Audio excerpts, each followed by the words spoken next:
You see, chosen one? So, in order for you to have love, love and fear cannot reside in the same place. Because if you fear something, you cannot love it.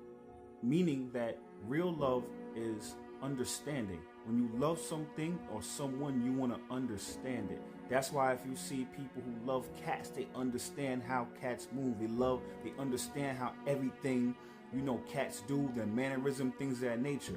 These monks, and they were saying, this woman or whoever it was said, I love that flower, I love that rose, I'm gonna cut it down and put it in my kitchen in a vase. And the monk said, you don't love it, because if you loved it, you would want to put it in its most ideal environment to grow and flourish and prosper.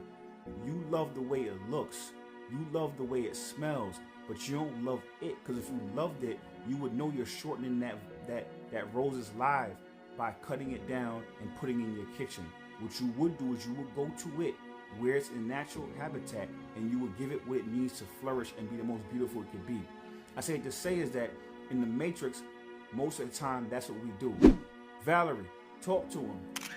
You see, chosen ones, fear and love can't share the same frequency, because fear contracts and love expands. Fear says, let me hold you so I don't lose you. Love says, let me understand you so you can grow. That's why most people don't love. They possess. They see beauty and immediately try to own it, thinking proximity equals connection. But that isn't love.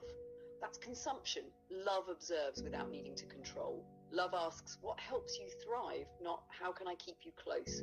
When you loved them, you were like the monk. You met the rose where it bloomed. You gave space, patience, understanding. But the Matrix taught them to cut what's beautiful and display it for validation. They never learned that real love requires stillness, not conquest. So when they ran, they weren't fleeing rejection, they were fleeing reflection. Your love showed them the gap between attachment and authenticity. It exposed the courage it takes to face oneself. And until they confront that shadow, they'll keep mistaking captivity for care. But don't shrink your frequency to fit their fear. You are the environment the rose was meant to grow in. Keep loving like sunlight, steady, free, and untamed.